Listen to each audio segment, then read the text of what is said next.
नमस्कार दोस्तों, स्वागत है आपका अपने चैनल सिविल ट्रेनर में। दोस्तों आज की इस वीडियो में मैं आपको फॉल सीलिंग के खर्च के बारे में कंप्लीट डिटेल से बताने वाला हूं। अगर आप फॉल सीलिंग के खर्च के बारे में जानना चाहते हैं तो एकदम सही वीडियो पर आए हैं। फिर चाहे हम लेबर खर्च की बात करें या फिर मटेरियल खर्च की। दोस्तों कुछ मकान मालिक किसी भी कॉन्ट्रैक्टर के चक्कर में फंसकर ज्यादा पैसा गवा देते हैं क्योंकि उनको ज्यादा जानकारी नहीं होती और साथ ही वे काम की गुणवत्ता यानी कि क्वालिटी को भी नहीं देख पाते। तो दोस्तों अब आपको बिल्कुल भी घबराना नहीं चाहिए क्योंकि हम आपको आज की इस वीडियो में किसी भी साइज का आपका रूम हो, चाहे 10 बाई 10 का रूम है आपका, चाहे 10 बाई 12 का या 10 बाई 15 का, या फिर किसी भी साइज का आपका रूम है, तो आपको वीडियो के अंत में ऐसी ट्रिक बताऊंगा जिससे आप चुटकियों में खर्च निकाल सकोगे, यानी कि आप खुद से खर्च निकाल सकेंगे। तो वीडियो में अंत तक जरूर बने रहिएगा। वीडियो स्टार्ट करने से पहले आपसे छोटी सी रिक्वेस्ट है, अगर आप चैनल पर नए हैं तो प्लीज चैनल को सब्सक्राइब, वीडियो को लाइक और बेल आइकन को प्रेस करना मत भूलिएगा ताकि मेरी आने वाली और भी अच्छी वीडियो की नोटिफिकेशन आप तक पहुंचती रहे। चलिए दोस्तों ज्यादा देर न करते हुए वीडियो को स्टार्ट करते हैं। अब दोस्तों वैसे तो पीओपी, पीवीसी और जिप्सम इन तीनों तरह की फॉल सीलिंग कॉमनली की जाती है,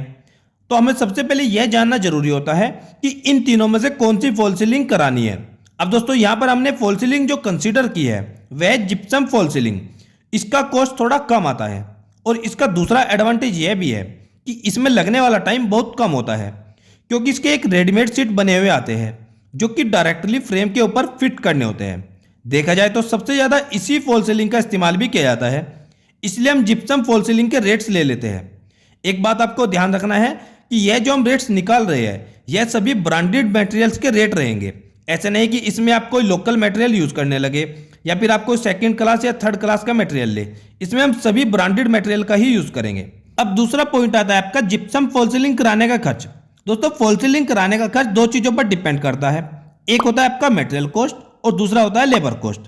अब मटेरियल कॉस्ट में सबसे ज्यादा खर्च जो आता है वह आता है जिप्सम बोर्ड के लिए और दूसरा आता है कंप्लीट फ्रेमिंग मटेरियल के लिए, जैसे कि bottom section, intermediate, angle, screw, gypsum, fastener, फाइबरनेस, मतलब ऐसी सभी चीजें जो फॉल सीलिंग में लगनी होती है।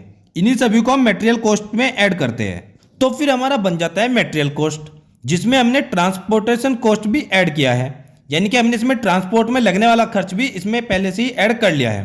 तो इसका आपका जो टोटल मटेरियल कॉस्ट होता है वह होता है लगभग 56%।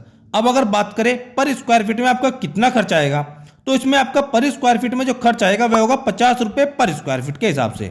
ओवरऑल बात करें तो आपका सभी मटेरियल और ट्रांसपोर्टेशन चार्ज या सभी चीजों को ऐड कर हमारा जो मटेरियल कॉस्ट आता है वह होता है 50 रुपये पर स्क्वायर फीट। अब बात करते हैं लेबर कॉस्ट की। दोस्तों जिप्सम फॉल सीलिंग कराने के लिए अगर हम लेबर कॉस्ट के साथ साथ कॉन्ट्रैक्टर प्रॉफिट भी ऐड कर लेते हैं तो हमारा आता है 40 रुपये पर स्क्वायर फीट। चलिए दोस्तों अब आगे बढ़ते हैं। जैसे कि हमने पहले कैलकुलेट किया था मटेरियल खर्च, तो हमारा आया था 50 रुपये पर स्क्वायर फीट, और अब हमने मटेरियल खर्च का कैलकुलेट किया तो हमारा है 40 रुपये पर स्क्वायर फीट। तो अगर हम दोनों को ऐड कर लेते हैं तो हमारा आंसर आता है 90 रुपये पर स्क्वायर फीट। अब ये 90 रुपये पर स्क्वायर फीट जो रेट है ये आपका मैनुअली डिपेंड होगा लेबर कॉस्ट और मटेरियल कॉस्ट पर ही, यानी कि हो सकता है कि आपका रेट थोड़ा बहुत कम या ज्यादा हो। इससे आपको एक अप्रोक्सीमेट काम करने से पहले आइडिया आ जाएगा।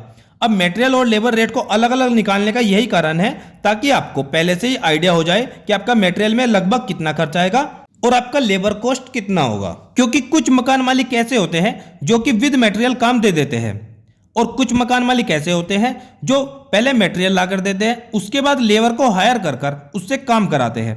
तो इसी वजह से हमने इस वीडियो में लेबर कॉस्ट और मटेरियल कॉस्ट को अलग अलग करके बताया है। तो चलिए दोस्तों, जैसे कि मैंने आपको वीडियो के शुरुआत में ही बोला था कि आपको वीडियो के अंत में एक आसान तरीका बताऊंगा कि आपके रूम का साइज कुछ भी है, आप आसानी से उसका खर्च निकाल सकते हैं। तो सबसे पहले हमें यही ध्यान रखना है कि हमारा मटेरियल कॉस्ट और लेबर कॉस्ट दोनों मिलाकर कितना आया, तो वह आया हमारा 90 रुपये पर स्क्वायर फीट।